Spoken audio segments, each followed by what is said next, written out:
The government is taking the lead in the transition to electric mobility by preparing to replace some gasoline and diesel-powered vehicles in its fleet with electric vehicles (EVs). In 2018, an electrification assessment revealed that 131 vehicles in the fleet had surpassed their life expectancy, thus creating an ideal opportunity to switch to EVs.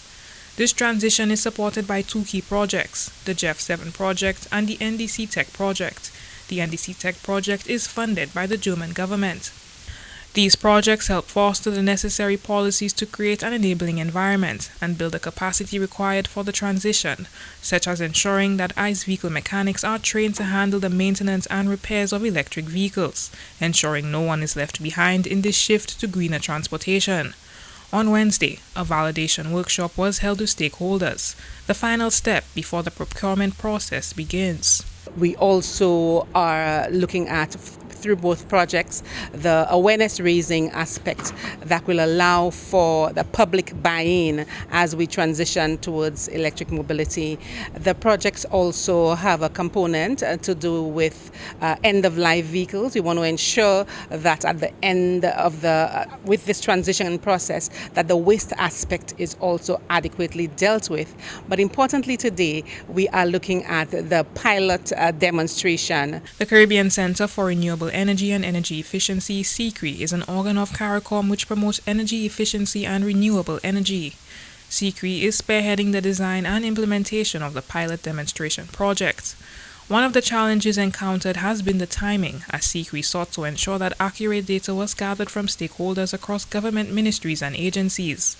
This involved conducting thorough assessments to identify which vehicles would be most suitable for demonstrating the feasibility of transitioning to electric vehicles to the public.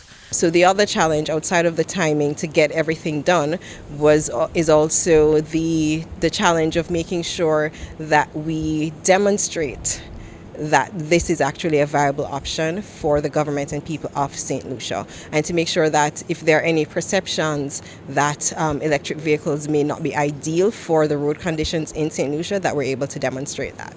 GIZ, German International Corporation, says the hope is for the project to go further, as in the long run, the move to EV will be less costly for the government. For this pilot to go smoothly, we will procure cars, rolling stock as we call cars, motorbikes, vans, whatever is best needed, but also charging infrastructure to make sure that all these services can charge where the car is usually parked, because we don't want them to run out of charge, of course.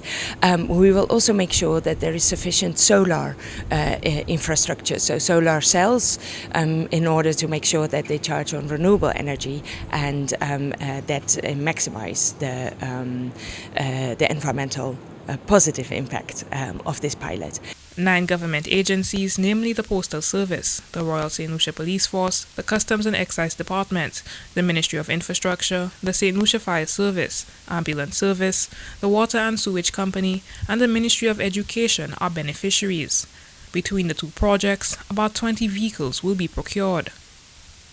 For the DBS News World, Miriam Montoute reporting.